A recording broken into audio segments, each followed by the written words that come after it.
J'ai besoin de dire déjà, encore, pas encore en anglais, toujours, mais c'est yet, still ou already, lequel j'utilise. On voit ça tout de suite.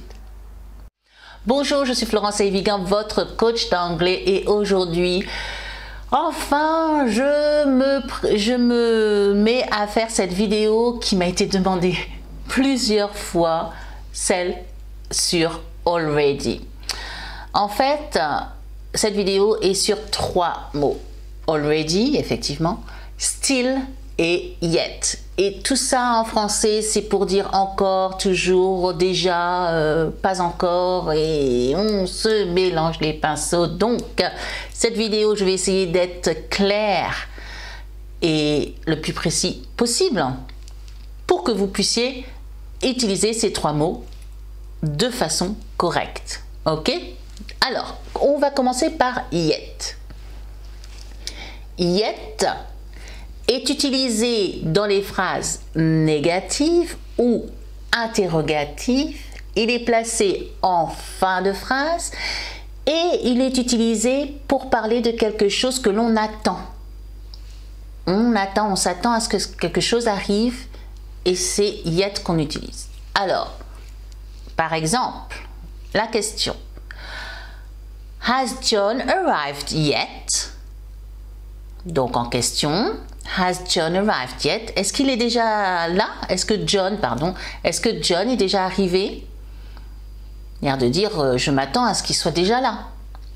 Has John arrived yet? Donc là, yet. En français, on va le dire, on va dire déjà. Ok? La réponse à cette question, en négation, je répète, yet n'est pas utilisé dans les phrases affirmatives, seulement interrogatives et négatives. Donc, la réponse serait He hasn't arrived yet. He hasn't arrived yet. Pour dire, il n'est pas encore arrivé. He hasn't arrived yet, or he has not arrived yet. Il n'est pas encore arrivé. Donc effectivement, ici dans ces exemples, yet dans la question va être pour dire déjà en français, et dans la réponse c'est pas encore. D'accord? Ensuite, passons à still. Still est surtout utilisé pour parler de quelque chose qui dure plus longtemps qu'on s'y attendait. C'est plus long qu'on pensait.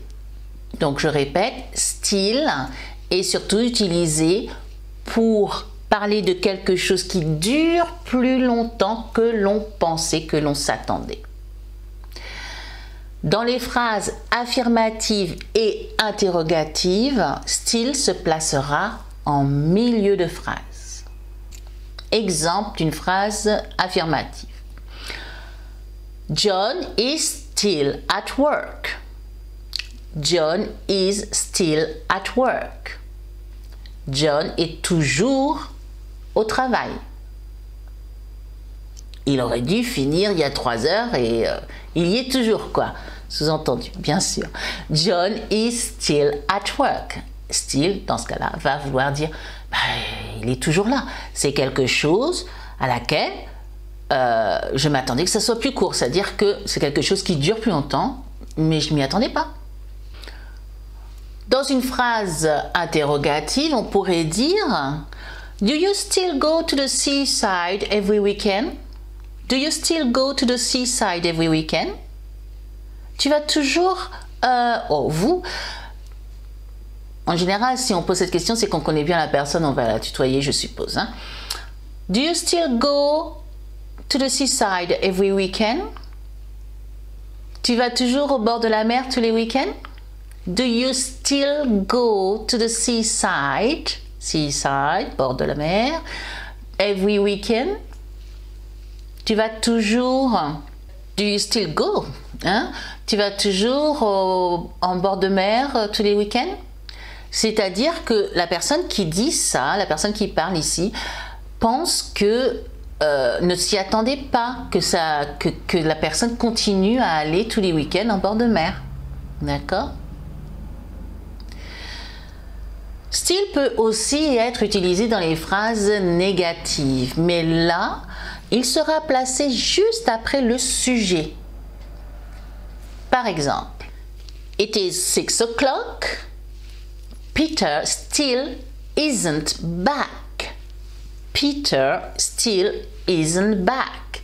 It is 6 o'clock. Il est 6 heures. Peter still isn't back. Peter n'est toujours pas rentré. Il n'est toujours pas revenu. Revenu ou rentré si on est dans la maison. Hein. Peter still est juste après le sujet, isn't, négation, back. Ok? Peter n'est toujours pas revenu. Donc ça c'était yet et still. Et le grand de la question qui m'a été posée depuis longtemps, c'est pour already. Already. Donc already veut dire effectivement déjà, d'accord? Already est surtout utilisé pour les phrases affirmatives et interrogatives. Et il est en général placé en milieu de phrase. Par contre, on peut le placer en fin de phrase pour insister, pour avoir ce sentiment d'insister sur l'action. Alors, dans une phrase, exemple d'une phrase affirmative avec already, qui veut dire déjà, on peut dire I had already gone when Richard arrived. Donc, ça reprend l'idée donc du past perfect suivi du prétérit. Si vous avez besoin de revoir ça, allez voir sur la vidéo sur le past perfect. Il me semble que j'en parle, la concordance des temps. I had already gone when Richard arrived. J'étais déjà parti quand Richard est arrivé. J'étais déjà parti quand Richard est arrivé. Ok? Déjà, en milieu de phrase, phrase affirmative. Ok. Exemple de phrase interrogative. Exemple de phrase interrogative avec already. Have you finished your work already? Déjà. Donc là, c'est surpris que c'est déjà fait. Have you finished? Already, la plupart du temps, c'est du present perfect. Hein. Vous voyez aussi la vidéo sur le temps du present perfect, si vous avez besoin. Have you finished your work already? As-tu déjà fini ton travail? As-tu déjà fini ton travail? Alors, on peut dire Have you already finished your work? Dans la question. Already sera en milieu, donc c'est normal. Est-ce que tu as déjà terminé ton travail?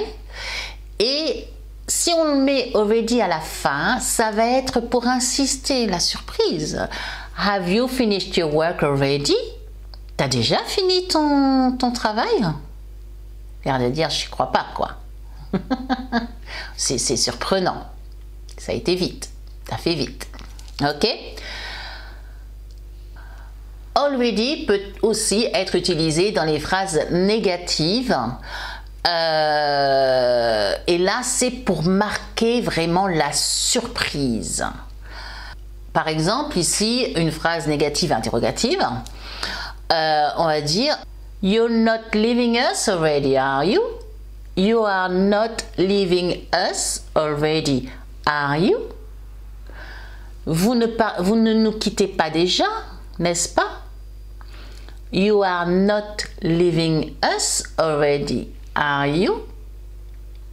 Donc, pour récapituler, juste dans la signification de ces trois mots yet, still et already, yet, c'est pour quelque chose que l'on attend. Still, c'est pour quelque chose qui dure plus longtemps que l'on s'y attendait. Et already veut dire déjà. Peut être en milieu de phrase ou à la fin pour insister, pour être sur la surprise. D'accord? Et maintenant, c'est à vous le petit exercice. Dans les commentaires, vous allez me dire 3 phrases. Une avec still, une avec yet, une avec already. Négative, positive, affirmative ou question, comme vous voulez. Suivez la règle. Et je vous répondrai dans les commentaires.